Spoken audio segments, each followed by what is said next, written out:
Assalamualaikum warahmatullahi wabarakatuh. Bismillahirrahmanirrahim. Alhamdulillahirrabbilalamin. Assalatu wassalamu ala asrofil anbiya'i wal mursalin Sayyidina wa maulana Muhammadin wa ala alihi wa sahbihi ajma'in. Amma ba'd. Yang terhormat Bapak Farihul Lutfi selaku dosen pengampu mata kuliah Bahasa Indonesia dan teman-teman kelas HKI 1A yang berbahagia.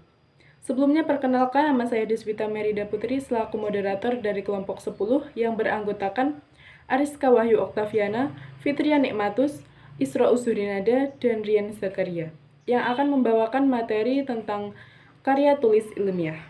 Berikut pemaparan materi dari kelompok kami. Di sini saya akan menjelaskan apa itu pengertian karya tulis ilmiah.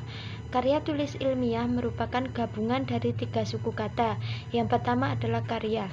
Karya dapat diartikan sebagai hasil sebuah usaha, sedangkan tulisan atau menulis memiliki arti segala kegiatan yang terkait dengan huruf, angka, pena, atau media tulis lainnya. Yang ketiga adalah ilmiah. Menurut Kamus Besar Bahasa Indonesia, berarti bersifat ilmu, secara ilmu pengetahuan atau memenuhi syarat kaidah ilmu pengetahuan. Karya ilmiah menurut para ahli, yang pertama Eko Susilo.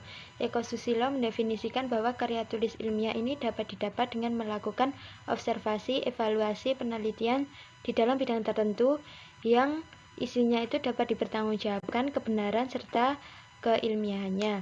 Menurut Dwi Loka dan Diana, karya seorang ilmuwan yang ingin mengembangkan ilmu pengetahuan, teknologi, serta seni yang diperoleh melalui literatur, koleksi, pengalaman, penelitian. Yang ketiga adalah Titi Setioningsih. Sebuah tulisan yang dibuat dengan metode ilmiah, yakni logika ilmu pengetahuan, yakni logika ilmu yang dimulai dari adanya masalah, tujuan manfaat, dan pentingnya hal tersebut dibahas, memuat adanya fakta, teori-teori terdahulu, karya-karya terdahulu yang membawa hal tersebut. Selanjutnya, manfaat karya ilmiah.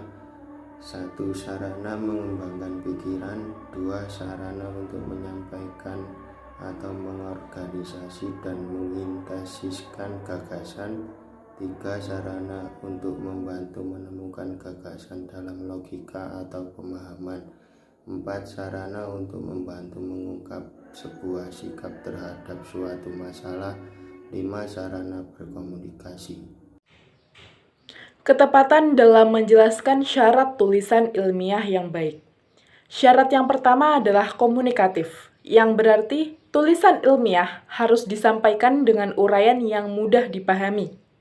Lalu syarat yang kedua adalah denotatif, yang berarti tulisan ilmiah harus dilandasi dengan sistematika yang teratur.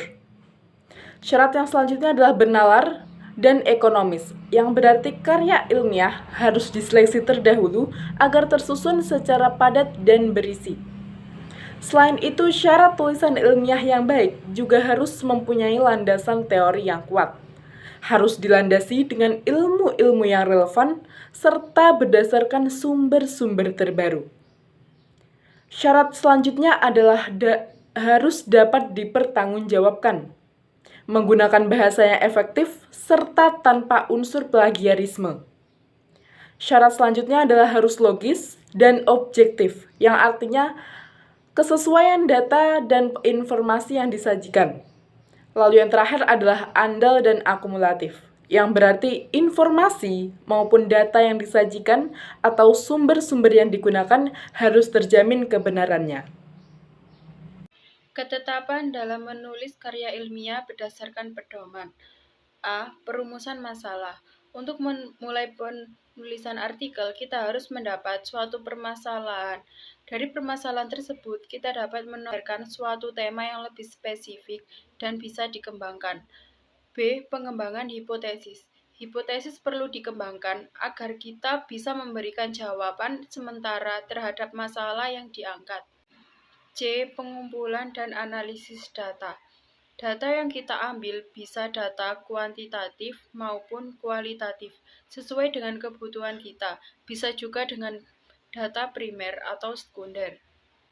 D. Penguji hipotesis. Menentukan masalah penulis dengan masalah yang dibahas dan menyimpulkan inti karya tulis, memberikan saran atau himbauan sesuai dengan tema karya tulis.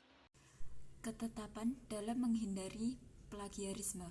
Dalam etika penulisan akademik atau ilmiah, sangat diwajibkan kepada seorang penulis untuk menyertakan kepustakaan di dalam tulisannya. Ada banyak tujuan mengapa perujukan kepustakaan sangat dianjurkan. Untuk menunjukkan bahwa si penulis merupakan seorang yang berpengetahuan luas karena pernah membaca kepustakaan yang dirujuknya tersebut, dan bahwa si penulis merupakan orang yang jujur dan hormat kepada sejawat yang kepustakaannya dirujuk. Teknik lain yang juga sering dilakukan para penulis untuk menghindari plagiarisme yaitu dengan mengutip langsung pendapat orang lain, kemudian diikuti oleh penulisan pendapat sampai tahap tertentu, terutama jika memang dimaksudkan untuk upaya penegasan pengutipan langsung pendapat orang lain diperbolehkan dalam artikel ilmiah. Kutipan langsung biasanya dicirikan oleh tanda kutip yang ditempelkan di awal dan di akhir kalimat yang dikutipnya.